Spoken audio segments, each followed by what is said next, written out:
All sports, all plays. Yeah. All sports, all plays. All sports, all plays. 365, we making up plays. You talking the game, get you through the days. We're high in the court, the dime in the lane. Variety topics living the same. All presentation, sports information. In the airways, taking the nation. All sport, all plays, they working your faces. Grace at the field, so tie the laces. All sports, all plays. Yeah.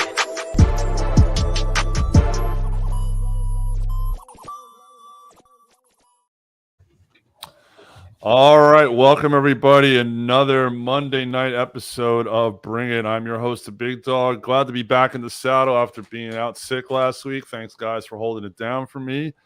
And in this crazy world we live in right now with all the trials and tribulations and the wars and everything, let's try to take you guys away from that, talk a little sports for an hour. With me, as always, is the coach. What's up, Coach? What up, what up, what up? Good to see you. And Xander is in the house tonight. What's up, Xander? What's up? What's up? Good to be here. Yes. Glad to be back. Yes, glad to have you back as always. Well, you know, football season is behind us. We have finished up a football season, but I think we learned a lot of things this year. I think we, discovered a lot of different things about the league, both good and bad. So, Coach, in general, like, what did you learn this year in the NFL? Like, what came out of it that's probably going to stick with us till next year? Little things here and there that we've learned. Oh man, to be honest with you, it was equal. Like everybody had their picks. It was a lot of storylines, which was very, very good. Made it interesting. I mean, no one, I don't care what you say, no one had the Bengals making the run that they ran. Mm-hmm. And then at one point, you could say the Rams with their up and down season. So it was actually probably one of the best seasons that they could have, because it was the playoffs was competitive except the Buffalo and the Patriots. So, and you can see all the young talent that's coming, especially in the AFC. There's a lot of great young talent that's coming up to make it very interesting next year. It is. The AFC seems like the gauntlet that you have to get through in the AFC is ridiculous now, with all the young quarterbacks coming in, and the rumors of Aaron Rodgers maybe going to Denver, maybe he's staying. Who knows, all that stuff, we definitely learned that. Xander, what did you learn this year as far as the NFL and, like the parity? Is there parity in the league now, or is it still the same teams? Like, what did you learn this season? You're muted. So one thing that I learned is that the AFC is going to be a very competitive conference coming for the next few, probably 5-10 years. Obviously, Josh Allen and Patrick Mahomes is going to be the matchup for the conference. But I honestly think Mac Jones and Joe Burrow, they're going to make their marks on the conference, and hopefully Deshaun Watson comes back and he's back on the Texans. And I think with all the young stars, not even just the quarterbacks, just all the young stars, I think it's going to be a great conference to watch throughout the years. And on the flip side, the NFC is starting to kind of die down for me. I'm seeing a lot of quarterbacks leaving. I'm seeing a lot of quarterbacks unhappy, and I'm seeing a lot of players unhappy with their teams. I mean, there's the Buccaneers. They have to figure out their quarterback situation. I don't know who they're planning on bringing in, but that's going to be a little bit awkward to watch, to see a team that was just in the Super Bowl a few years ago with, obviously the greatest quarterback of all time, and that's going to be a little weird, especially because most of the people who are retiring this season are people that I've watched almost all of my life, like Brady, right, Roethlisberger, those guys. So it's definitely going to be a little bit weird next season, not seeing all of my favorite players, but I'm definitely excited for the future. Oh yeah, and it's interesting you brought that up about Deshaun Watson, because no one's been talking about him as far as one of the elite quarterbacks in the AFC. But if he comes back and if he's at full strength, he gets on that list of all those quarterbacks, young quarterbacks, elite skills, definitely. So who knows what it could be. The biggest thing I figured out this year is that, obviously we know this is a quarterback league. We've always known it, but I think it's even more evident now than ever because of the way the game is played and the way the game is called and the way these offenses are run. You know, these quarterbacks, they're almost, some of them are almost built like running back. Josh Allen's almost built like a fullback. You know, you got these mobile quarterbacks in the pocket, moving around. The whole classic pocket quarterback has just completely changed. And we didn't even talk about Lamar Jackson. We didn't even say Lamar Jackson. Lamar Jackson's another one in the AFC. You know, all these guys. So to me, the way that this league has become quarterback driven is just insane. And it's just proving that if you don't have a quarterback, you know, and even if you have a decent one, if he can't stay healthy, you're not going to compete in this league. And it's clear as simple. And, you know, I mean, the whole thing today with Kyler Murray, his agent coming out, Kyler's not happy. He wants a contract extension. Well, he hasn't been able to stay healthy. I mean, Coach, do you give Kyler the bag, or does Arizona, you know, hesitate on that? What do you think? I think Kyler Murray is, I don't know. Him and Cliff Kingsbury, they're together. They're intertwined. Mm-hmm. I think he's the only offensive coordinator that can work with Kyler Murray. Also, what people got to realize, man, Kyler Murray, sometimes he acts like a big baby. Yes. He did that when he was at A&M. He was like, people don't remember when he was at Texas A&M. Mm-hmm. He didn't like how things went, and he left and went to Oklahoma.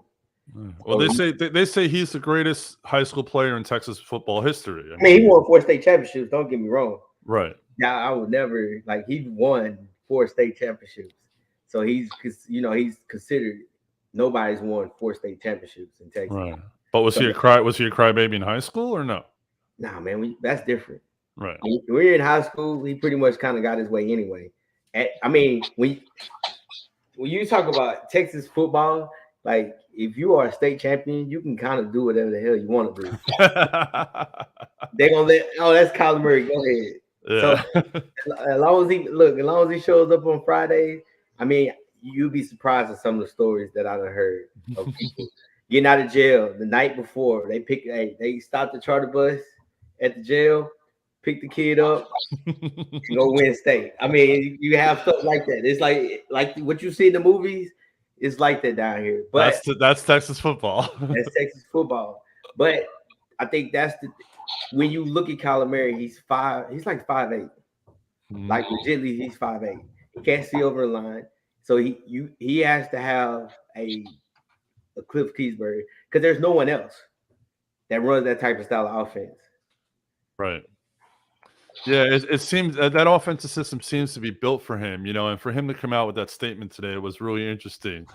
I think our producer Tony is going to join the fold in just a minute here. So whenever Tony wants to pop on, I want to get his take. But Xander, I want to turn to you.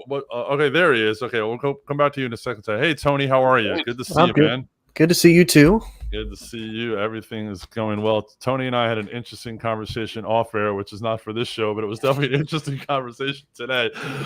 Tony, what's your general takes and overview of this NFL season? Like, you know, what did you learn from this season? What are your your general thoughts of the league this year? I mean, it's pretty similar to like what we've had for the last few years. As a fan, I want NFL officiating fixed so much. Like, I get it. You're going to have calls that, you know, you're going to miss. Like, they're humans. I know. And I know Coach ain't a big fan because he knows I'm a Cowboys fan. Sometimes I get the wrong end of the shaft when it comes to come to the refs. But in all seriousness, like, even throughout most of the games, there's just some bad officiating. Like, they need to go back. They need to look at, you know, what the refs need to do in order to fix that. I'm not saying bring back that whole like challenge rule thing where you can challenge and like, oh yeah, you can throw a flag, because that to me was just dumb. I think they said over 90% ended up not getting overturned anyway. So the refs aren't going to take that power out of their own hands.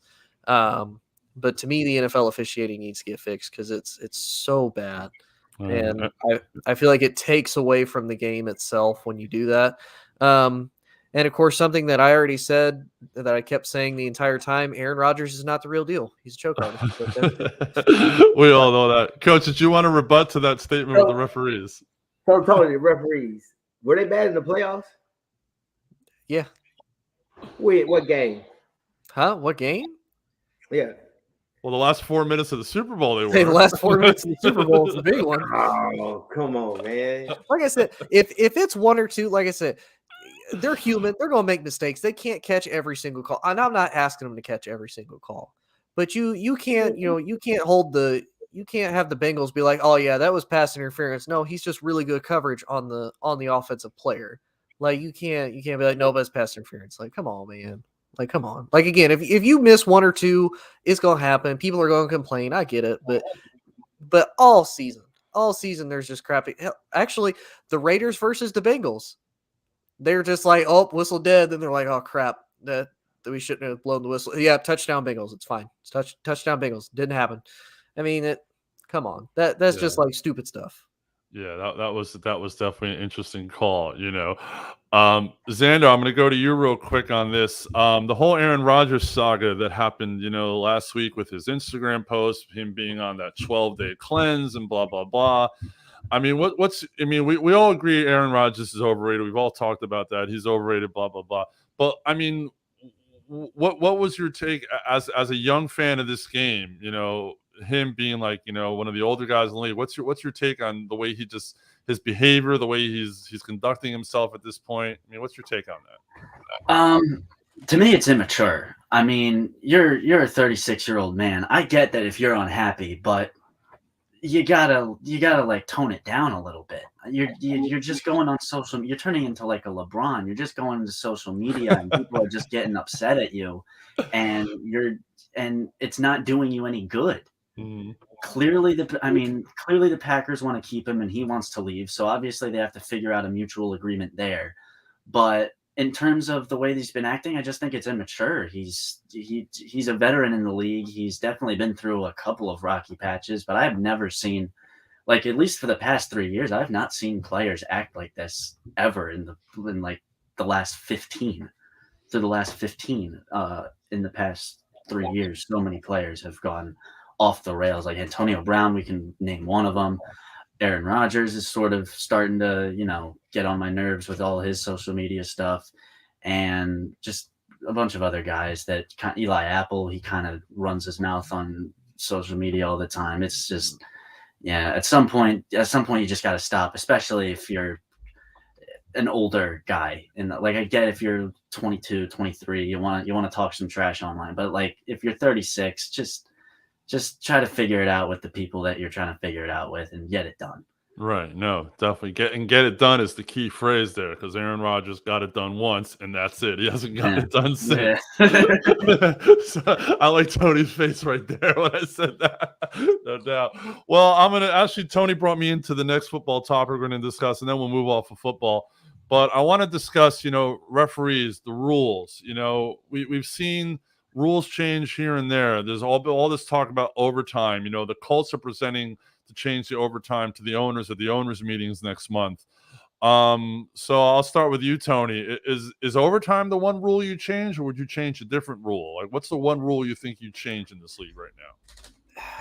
I don't know if I really have a one rule, and to be honest, I don't even know if I'd really change the overtime, because I mean, because if you want to change the overtime, then why not just go ahead and copy like the college rules and like copy how college does it? Because I mean, I get it, most of the teams, if they don't get the ball, then it's game over. Well, that's your defense. Like, your defense is a part of that team. Like, you've had technically an hour to stop them from doing whatever they want to do. Like, if I'm a fan, like, don't get me wrong, are there games that we're like, yeah, we want to see this keep going, but to a point, it's going to have to come to an end, and it's either going to end on a bad call, or it's going to end on somebody just making a stupid mistake, and is that really going to be worth the actual game itself? Right. So to me, if you change the overtime, I don't know how much of a difference it makes, because again, now if you get the ball, whether they score a touchdown or not, okay, if you don't score the ball, then what are people going to do? Oh, well, we should have the ball till we score too. Like, no, just like, if you want to do that, just mirror the college thing. Don't even have an overtime like limit. Just, hey, you score the ball. Can the other team score the ball? Okay, you both scored. All right, now you're both going to do this until the game is over. But I mean, as far as an actual changing of a rule, I don't feel like the rules are really bad. I feel like the catching rule is pretty significant. Like, you have to have control of it. You have to have at least 2 feet or a knee or a hip or elbow down. like I said, just the calls that are made is probably the only thing I think. I feel like the rules are fine, Right. but that's just me. All right. Coach, as a coach, standing on the sideline, watching the game, watching the calls, watching the missed calls, watching the calls that are made, is there one rule that you think would positively change the game? Nah, to be honest with you, me and Tony used to argue. We go back and forth about these rules, and I'm a big believer in this. And I guess me playing football and growing up, like a coach told me, "Hey, we can't control. There's three things you can't control. You can't control the weather, you can't control the fans, and you can't control the refs." So, like a drop ball, guess what? You hold it tight.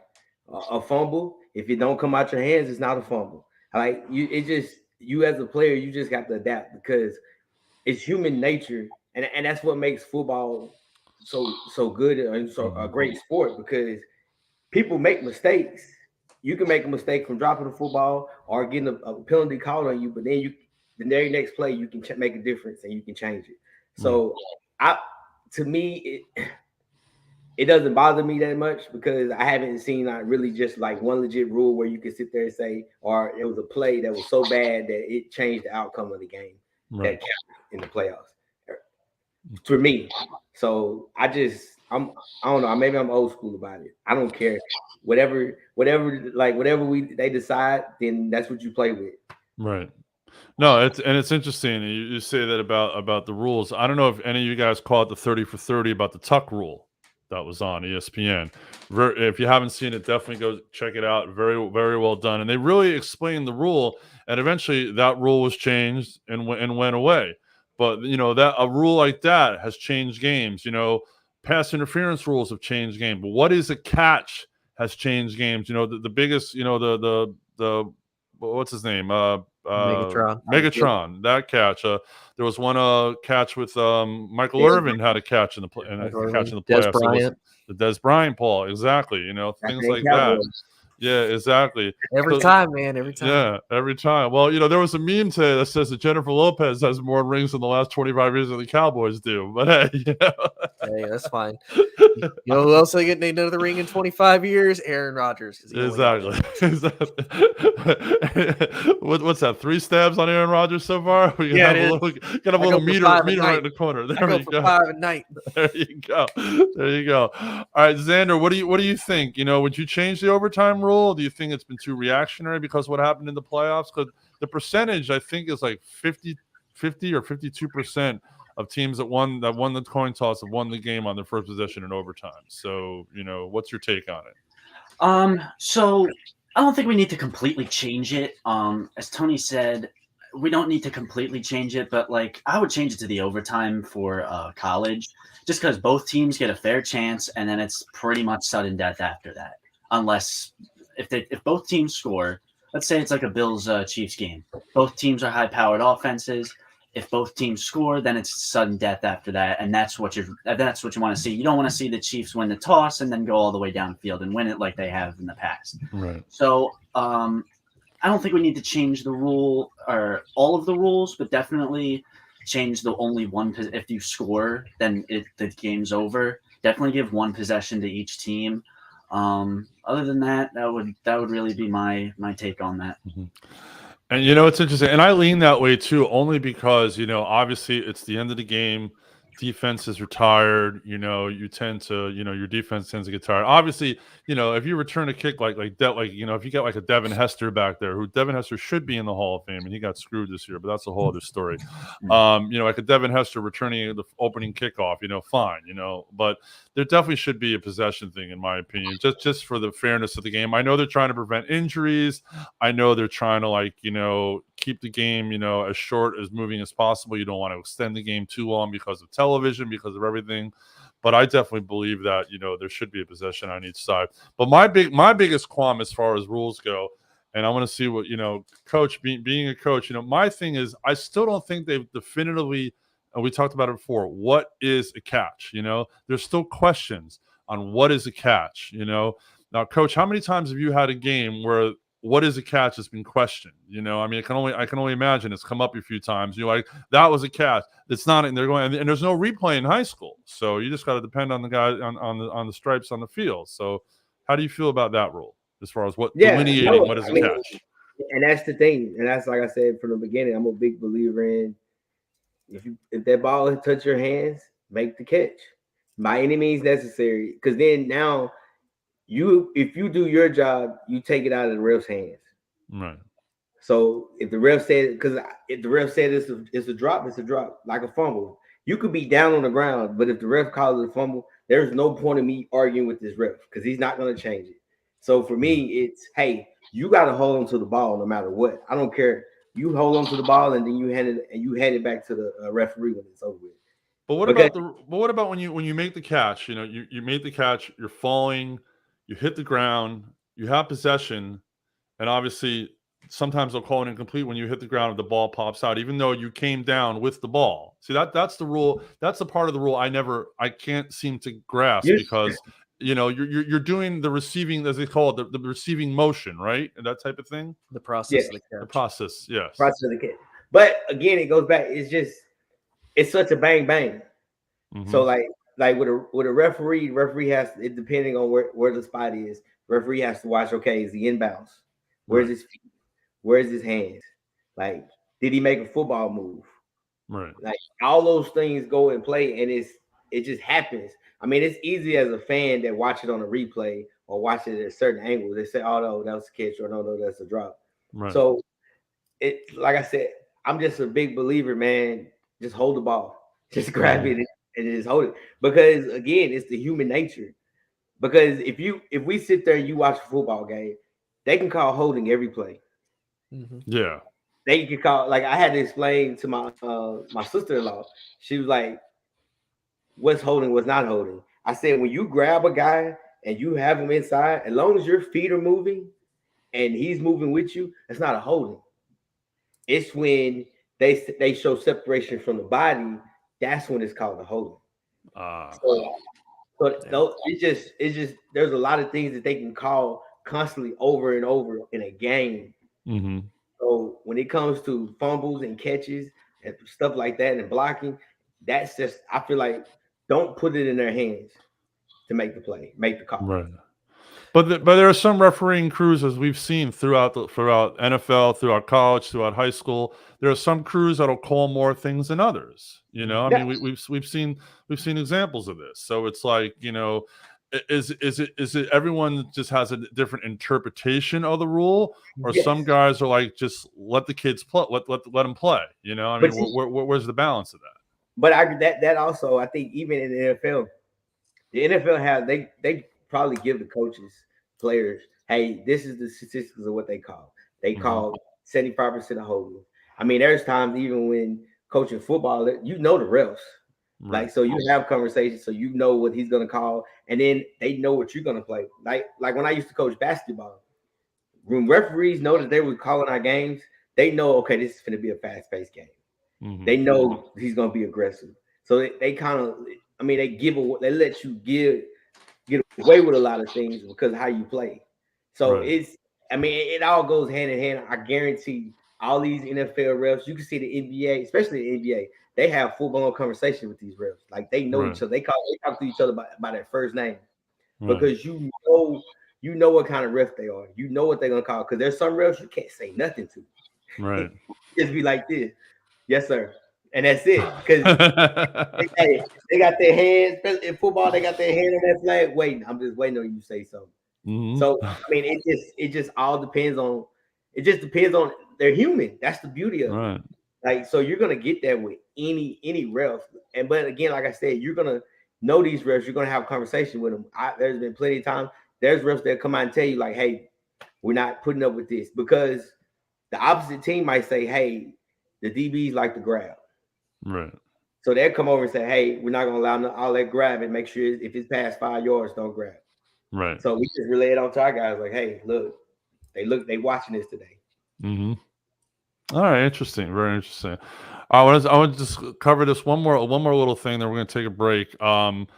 So obviously, instant replay has helped either enforce the rules or to find things that the referees are missing, that type of thing, taking a lot of the human factor out of the game. So let's just go around the table here. Has instant replay helped or hurt the game? We'll start with you, Xander. Has instant replay helped or hurt the game? I've seen it help and hurt the game. I can't really pinpoint for one of them. I've seen instant replays where I've looked at it and I'm just like, that's a good call, and then they'll reverse the call, and I'll be like, well, why would you reverse the call? That was a good call. And then I've also seen replays where I'm like, that's definitely the right call, and they'll call the right call. But really, it's all about what situation it's in. Mm-hmm. If it's in the first quarter and you see a big catch and it looks like he's dropped it, sort of, but he's also sort of ran with it. So now they're trying to challenge if it's a fumble. When it gets real confusing like that, then it's sort of hurting it, but also helping it at the same time. But like late game replays, they need to. I think they need to change the rule for challenging that late game, in my opinion. There have been a couple of things that the refs have missed, and you're not able to challenge within 2 minutes of the final of the second quarter and the fourth quarter. So sometimes I see that, but also I've also seen helpful plays like the I can't remember what it was. I think it was like last season. There was a pass interference play that would have been that if it wasn't called and reviewed, it would have been a turnover on downs and the team would have lost the game. Right. And they reviewed it and they called the pass interference, and I can't pinpoint the exact game again, but they drove down the field, they won, and it was a good call in my opinion. So I can't really pinpoint, but overall in my experience, it's kind of been helpful. Right. All right. Coach, what about you? Being a coach, do you think replay hurts or helps the game? No, I think it's both. Like Xander said. I mean, again, it just depends on who the person that's looking at the play. Mm-hmm. So they might. It's sometimes like he said, we've seen plays where it's like, oh, that's obvious, and they call it opposite. Even the commentator said, even the guy they hired that used to be a real, he might go opposite and say, I don't understand why they made that call. I mean, I just think it's all just human nature. So it's the risk that you take. Again, you might get it right, you might get it wrong. All right, what about you, Tony? Yeah, I'd agree. I do want to say real quick, since you brought it up, Yoel, I would actually make one rule change. I would move the kickoff from the 15 back from the 30 to the 15, so we can actually have kickoff returns for touchdowns again, because I feel like we're missing those, because now it's a touchback and everybody starts their own 25. Like, just get rid of it off at that point and start it. Well, they did that for safety reasons, that. Yeah. But I do agree. I don't think instant replay really helps or hurts. It's one of those. It's 50-50. You'll like Coach said, it's up to interpretation of everybody. What their interpretation of holding might be, or what their interpretation of a catch might be, isn't ever going to be standard. And you can have that with a lot of definitive rules, because obviously with the game of football, we've seen guys make crazy plays, and you're just kind of sitting here like, well, what do we call that? Do we call that a catch? Do we call that was he in bounds? Was he not in bounds? So I don't think it's bad. I do agree with Xander, though. I think that coaches should at least be able to challenge something in the last 2 minutes, because again, it happens. But like Coach said, if you're playing the game, don't let yourself get put in that position where, you have to rely on a call to potentially make the game deciding moment. Yeah. No, definitely. I like it. I just think it needs to become a little bit more expedient. I still think it sometimes takes a little too long, but that's been the case in baseball. That's been the case, especially in basketball with the replay. I mean, I understand wanting to correct human error, and I get it, but they definitely have to expedite it. There definitely has to be a time limit where, all right, it's been three minutes. We can't figure it out. Call stands. Let's move on. Don't let these guys. Because I mean, these guys stand around, especially if you're in a cold weather game. You're standing around out in the cold. Cramp up. Injuries can happen. We're trying to prevent injuries and let these guys play. You want to see the stars of the game. Don't let them stand around so much. We're going to take a short break right now. We will be right back, and we're going to turn to the hardwood. We're going to play a little Contender or Pretender in the National Basketball Association and see who we think at this point, with a quarter of the season left to go, who's going to be there when it's all said and done. We'll be right back. Get ready. This summer, Yeah! The Arena League Sports is on ASAP Network. Tune in live on either the Tiki Live or Roku app, as well as your smart home TV.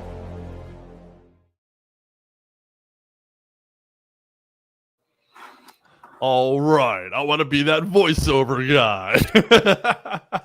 That was awesome. I haven't seen that ad. That's a great ad. So props to whoever did that ad. That's a great one.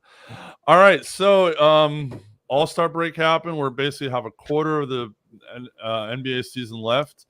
Obviously, we're not going to say the team from Los Angeles because who knows, Freddie might pop up if you say it too many times, as we all know. But let's do a little contender or pretender. We're going to go through a list of teams and see if they're a contender for the title or they're a pretender for the title. Let's go out west. Even though Phoenix, Chris Paul is hurt, is Phoenix still a contender? We'll start with you, Coach. Yes. Yes, definitely a contender. Tony, are they a contender still? Oh, for sure. Really, if you look at the West, it's them, the Warriors, and really the Grizzlies. I've never trusted Utah, and I've never trusted the Nuggets pretty much past like the first, second round. Like they're great in the regular season, and then they're not able to get it done in any type of a 7-game series. So yeah, to me, the Suns are probably one of the best teams in the West to still beat right now. Xander, do you agree with that? Yep, they're definitely contenders. Definitely contenders. All right. And hopefully, they'll get Chris Paul back in time for the playoffs. Hopefully they can at least keep their 1 or 2 seeds. Let's go over to the East. The number 1 seeded Miami Heat. Can they contend for a title, or are they just a regular season team right now? Let's start with you, Tony. I don't think so. I think they're one of those. I know Coach is looking at me kind of weird because the East is one of those, everybody's kind of struggling against each other. And even now, there's not really a team in the East other than maybe Chicago that kind of stands out to me that says, yes, I would be afraid of them in the playoffs. Like the Bucks have taken a step back. Obviously, Brooklyn has taken a step back. The 76ers have gotten hot, but again, they're kind of the same way. I don't really trust them in the playoffs. The Heat, they're kind of up and down. So, I don't think they are. Okay. Coach. Yes.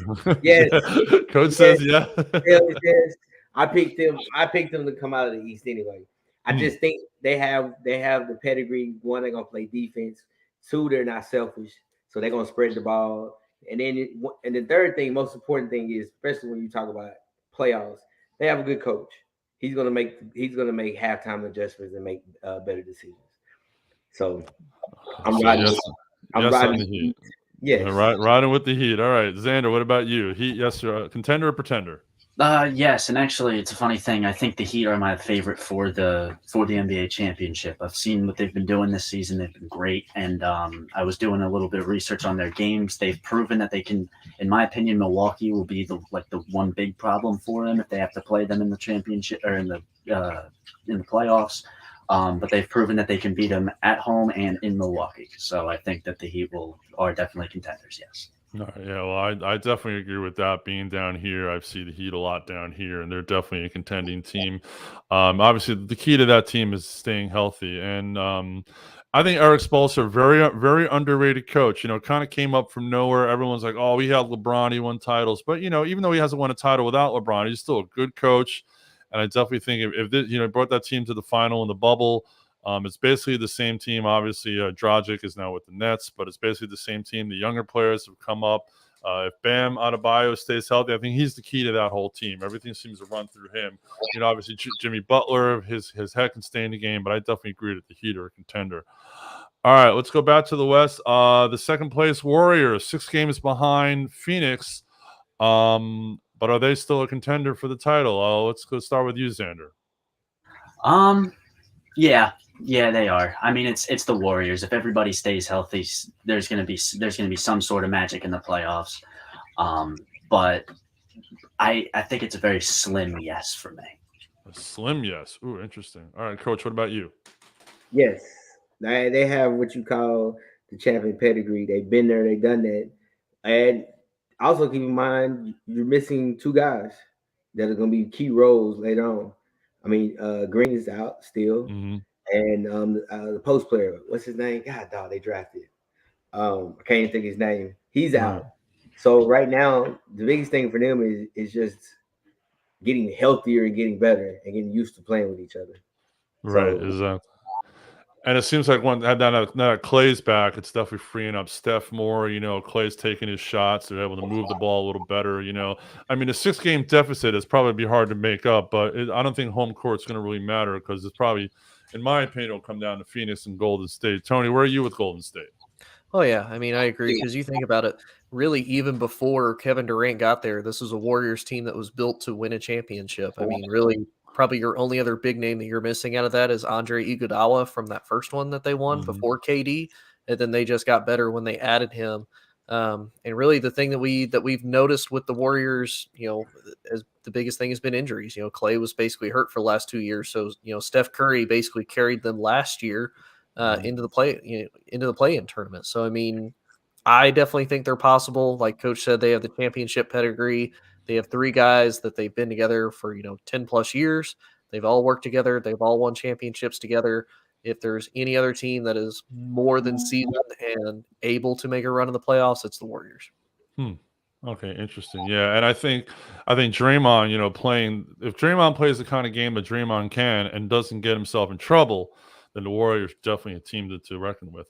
All right, let's go to the East for the next couple games. Let's go to the defending champion Milwaukee Bucks. Right now, Milwaukee is in 5th, but only 4 games out of the 1 seed. Coach, we'll start with you. What about Milwaukee? Can Milwaukee contend, or are they kind of a 1-season kind of team? What do you think? I think it was just 1 season, honestly, truthfully. Greek the Freak is the man. Don't get me wrong, but you lost that dog. He went to Miami. They're the ones that's gonna play defense. So I think that they'll make the playoffs. I think they're done in the second round. Interesting. All right. Right now they're tied up with Charlotte, so they're interesting. Xander, Milwaukee, contender or pretender? This was kind of my hardest one on here. I think Milwaukee can contend, but in my opinion, I don't think that. I think they're a pretender. I don't think they're going to make it out of the East. Interesting. Okay, Tony, what about you?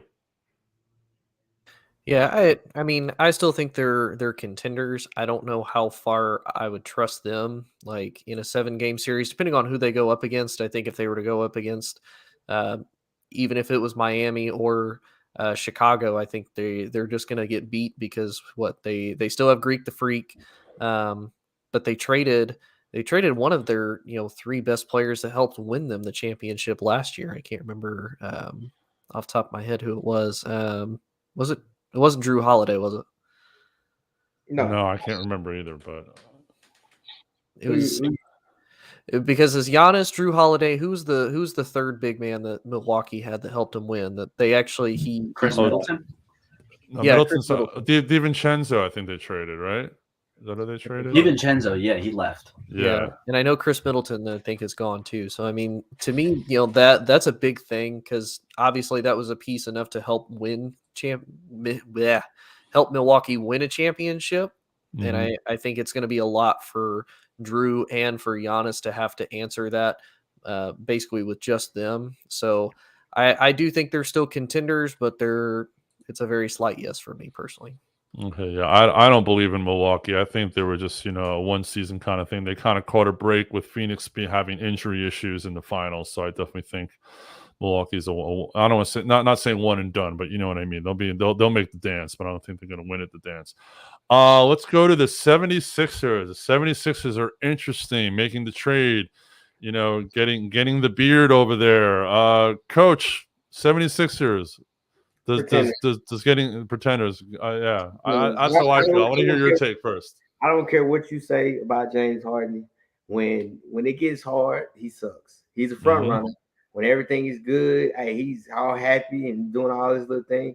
But I think he's a pretender, and I think they just are pretenders. And they all they do. And I don't trust Doc.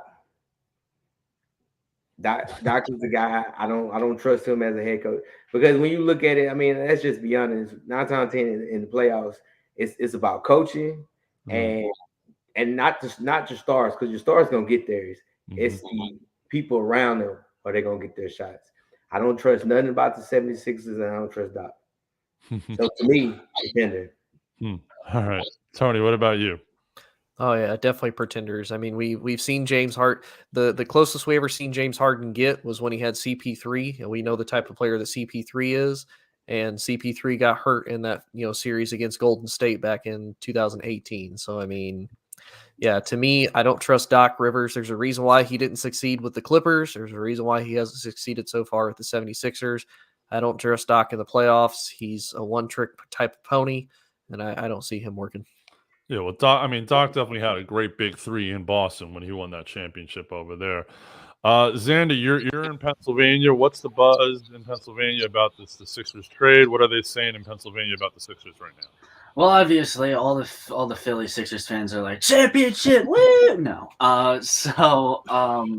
I actually talked to my friend about this today because I saw that the Sixers were on the list, and I'm like, hey, do you think the Sixers can contend? And he was like, no. Being honest with you, as a Sixers fan, no.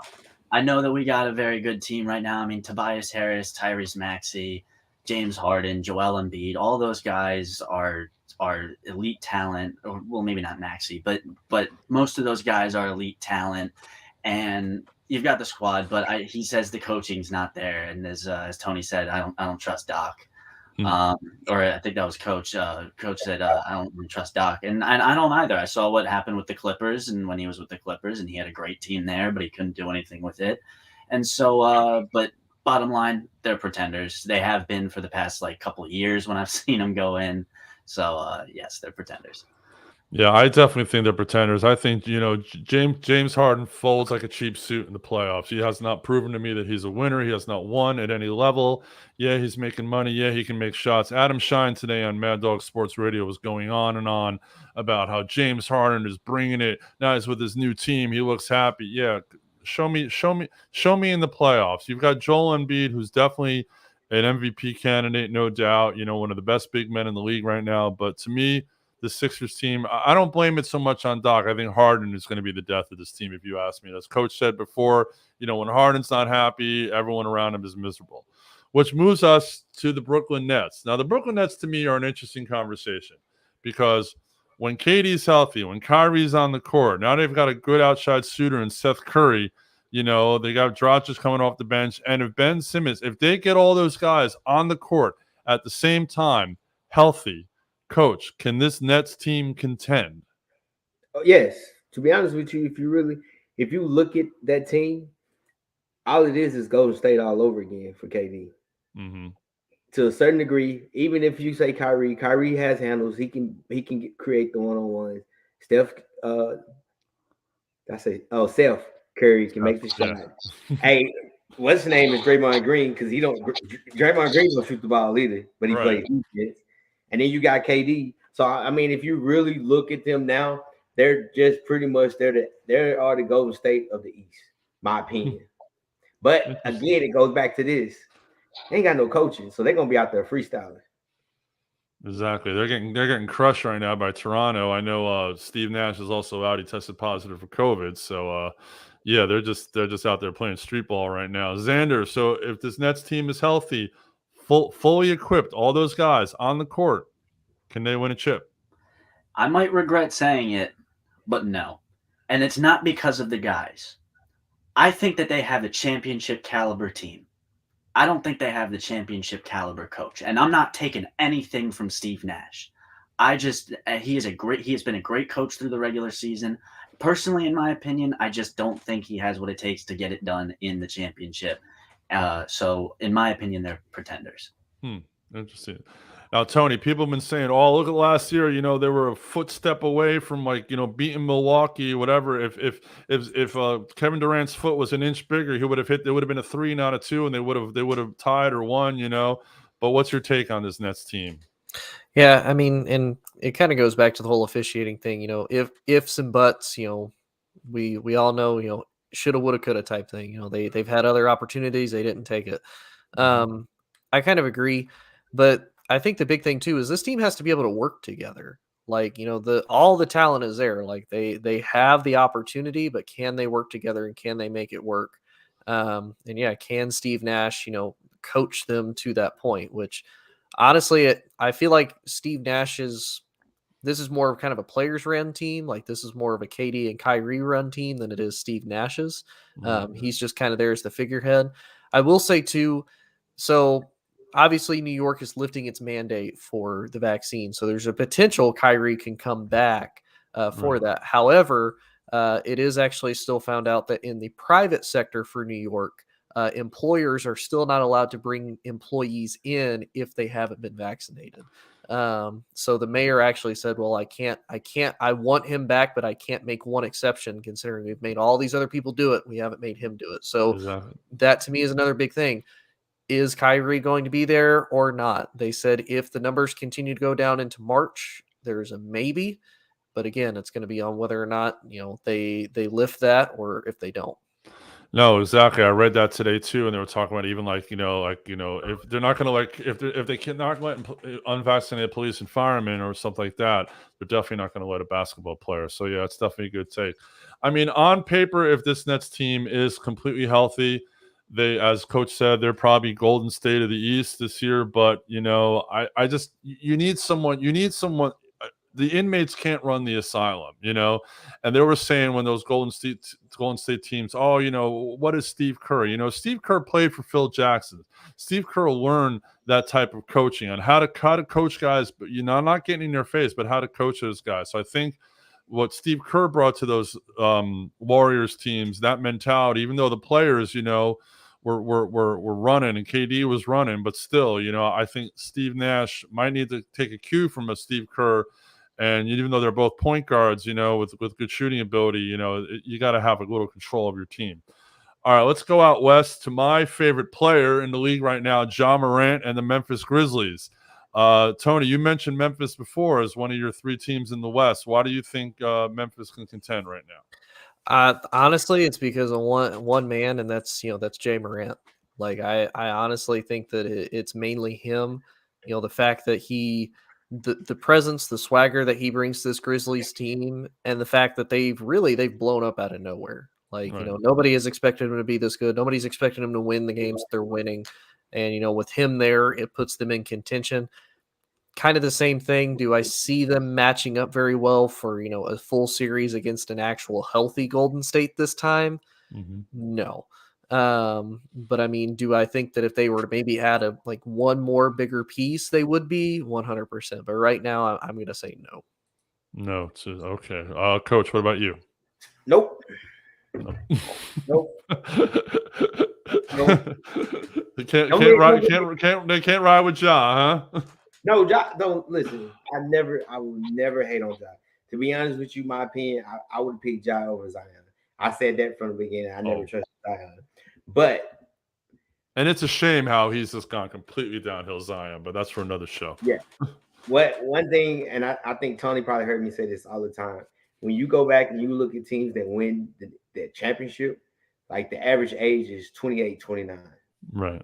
They're still young. They're not used to they're not, because it's different. And I'm gonna say the same thing about the Bulls.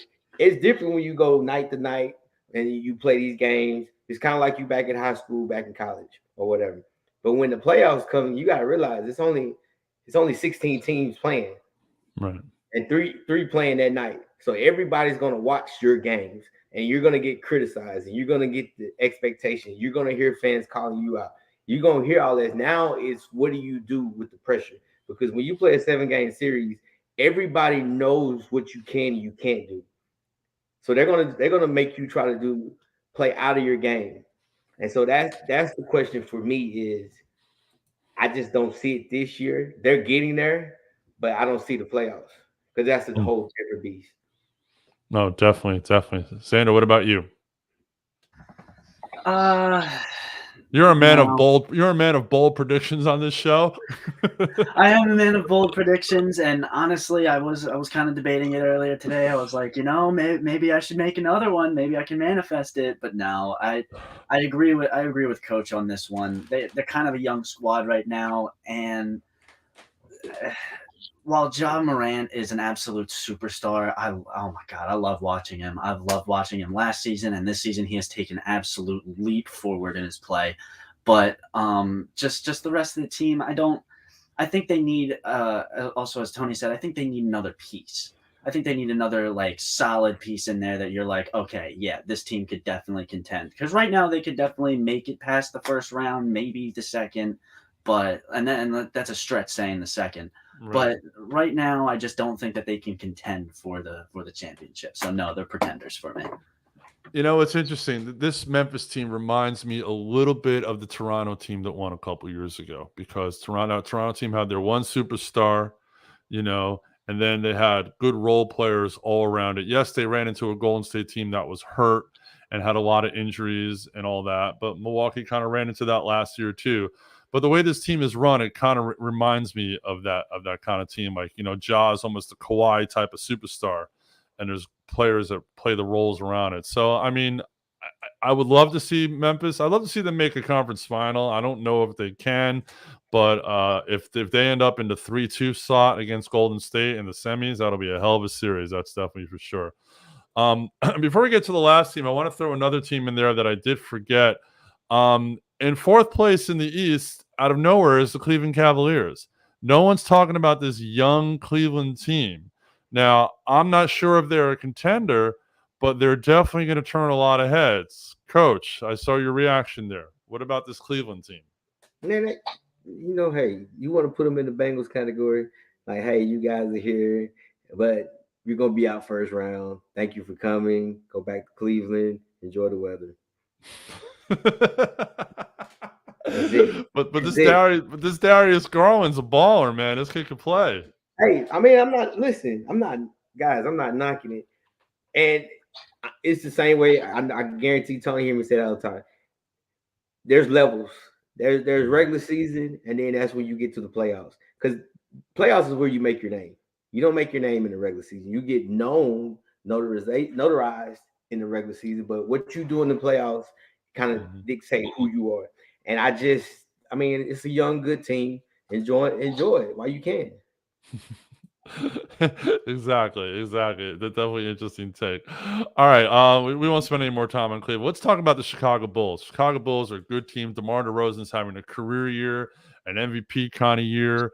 You know, this team's making a lot of noise and could make a lot of noise come playoff time. So Tony, can our boy Mike, his Bulls, he's all excited. Mike's excited about the Bulls. Are we excited about the Bulls?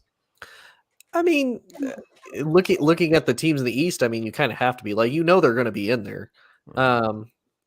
I think for them, it's kind of the same thing. They're a young team. This is their first year together. I think they'll have something to build off of. Do I think that they have enough to go up against like a Phoenix if they make it into the finals? No, because they don't have the pedigree. They don't really have that experience. Give them a couple years, and I would probably say for sure Chicago is probably going to be your favorite contenders. But this year, no. And the fact that you want to talk about a team that is like always on the COVID list, or at least they were for like 3 months there. They were just, all of them had COVID like all the time, except for DeMar DeRozan. DeMar DeRozan is like their literally lone shining star right now. I'm going to say they are contenders, but I would say second round, maybe even the Eastern Conference Finals. Yeah, DeRozan, he's averaging 28 points a game. His field goal percentage is almost 52%. That is insane. Yeah, absolutely insane. Xander, can this Chicago team if they stay healthy, if they stay focused, can this Chicago team truly compete for a championship? Yes and no.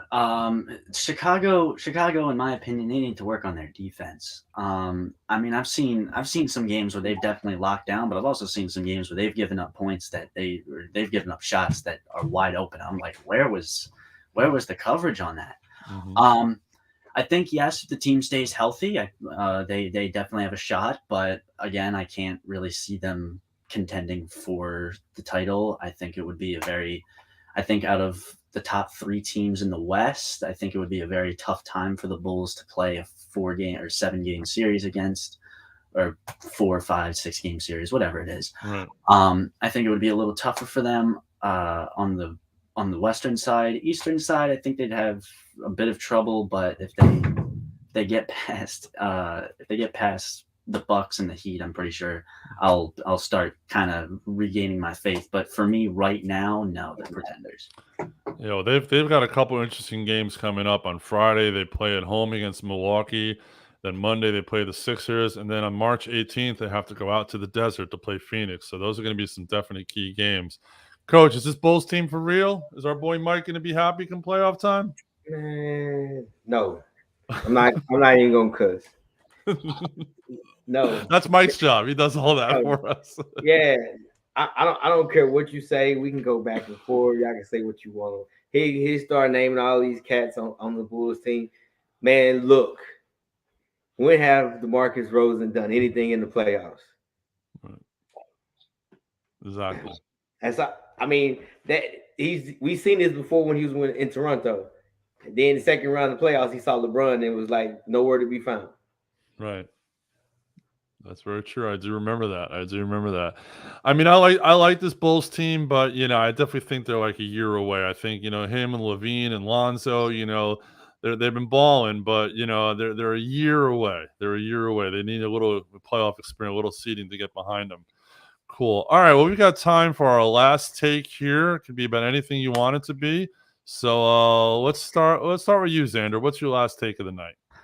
My last take of the night is actually completely off topic from almost the entire show. It's about hockey, and I'll talk about this more on the podcast coming up Friday. Check that out. It's Between the Pipes, on ASAP Sports. So what I want to talk about is the Calder Trophy, which is the Rookie of the Year in the NHL. Mm-hmm. 2 of the 3 top spots are right now taken up by 2 Red Wings players, and for me, being a Detroit Red Wings fan, that's super exciting. And I just want to talk about the defenseman Moritz Seider. Watch him; he is going to be a great defenseman coming in the league. He stands very tall, and he's a very stout guy. So like he absorbs hits, and I've seen him give hits and deal hits out. And he's also an assist machine. He's got, I think, 37 assists on the season this year. So I'm excited to watch him, and I think everybody else should be too. All right, let's check him out. Tony, what's your last take of the night? Dang, I didn't expect to be here. I completely forgot.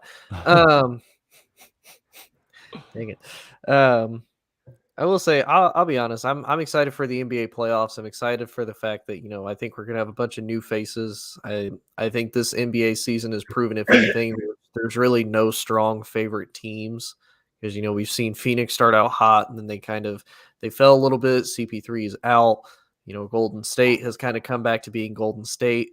The team in LA that we won't name is not doing as well as they thought because they're all stuck in a nursing elderly home. But other than that, I honestly think this NBA playoffs is probably going to be one of the most interesting we've seen in a long time. I like how you compare the Lakers and put a Harry Potter thing, the one we won't name, together. I do like that. Yes, it had to be done. That was really good. All right, Coach, what's your last take of the night? Man, I thought we was gonna talk about it. Baseball. Man, y'all stay locked out. Nobody cares. Nobody cares about this whole baseball thing. I know you got the baseball peers.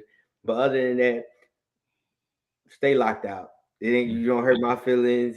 You're losing fans. As long as you guys stay locked out, you're losing fans. I tell people all the time, the boringest sports time is mid-June and July, because guess what? There's no football going on, and basketball just ended, and we're just stuck. So.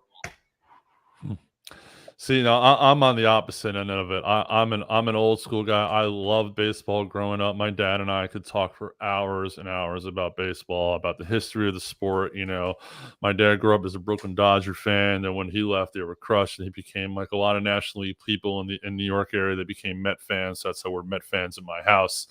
I really hope they can get it together, because they're gonna lose fans. They're gonna lose interest. Right now, they're 3rd, maybe 4th on the list behind football, basketball. I think college football is definitely more popular in this country than baseball. I mean, they might even drop the 5th behind NASCAR. Who knows? Anything's and MMA is up there too, if you think about it.